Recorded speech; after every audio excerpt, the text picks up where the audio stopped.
Hi viewers, this is Elizabeth. I am bringing you a clock that I made.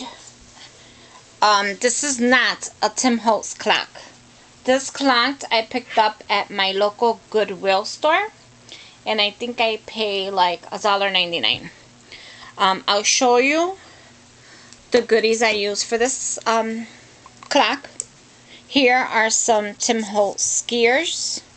These wings up here are his metal wings. I just put black acrylic paint as well as this. And these are little brads that I used from Hobby Lobby. They look like this. And up here I used his die, the gear die that I'm sure a lot of people have. And I used them here as well. And here I used the clock, Tim Holtz clock. I just put it on the outside. I cut it out and I colored it, and I'll be showing you the colors I used. I used the same 3 colors for the whole entire clock. Inside you see a steampunk lady with the wings. I cut her out of a tag. One of these little tags here, it was the girl tag. I just cut her out because she was tiny. And in the background, I don't know if you can see it or not, there's like a tree.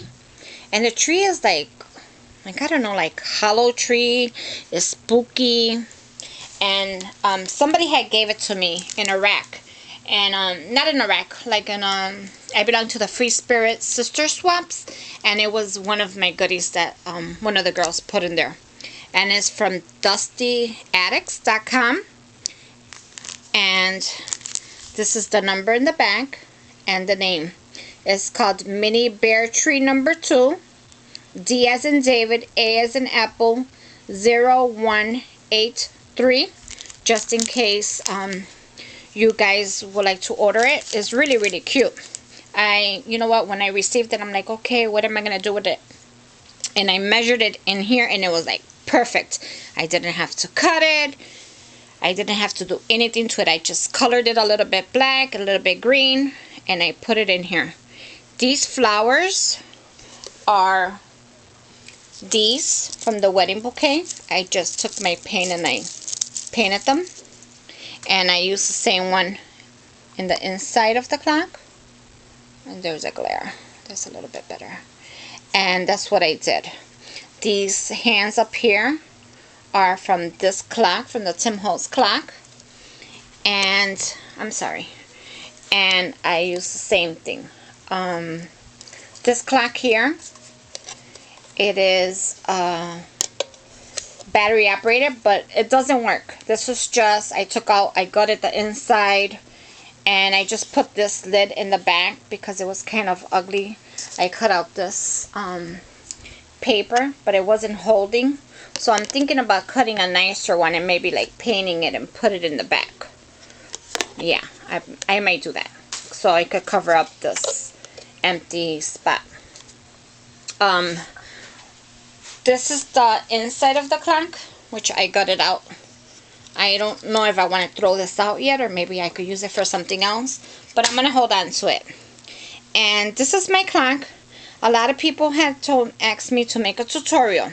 So this is the clock. If you want to know anything about the clock, just ask me. These leaves here I picked up. I think it was the Scrapyard on Facebook. A lady was selling them like for 20 cents each. They're gorgeous, gorgeous, gorgeous. I think her name is Barbara. If you want more information on these leaves, just leave me a message and I'll get the info for you. First, what I did, let me show you. The clock looked like this. The clock, this is an extra one I have. I might do the same to this one. The first thing I did, I gessoed it. I took it apart, I gessoed it with this gesso.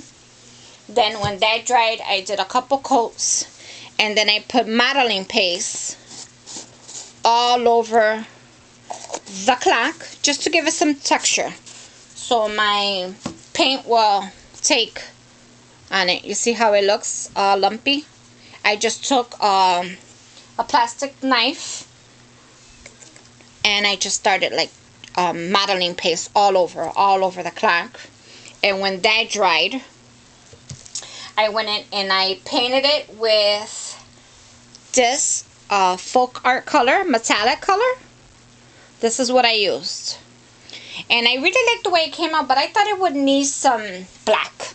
So what I did, I just poured some of this Craft Smart Black acrylic paint on my craft mat. And I just started dabbing it with my finger. Dabbing it. I dabbed the whole paint. I used one of these foam brushes, and I just dabbed the acrylic, the metallic paint all over it. And then I went back in with my finger with the black, and I just started dabbing the clock. I thought it would need like a little bit more color, so I added this green.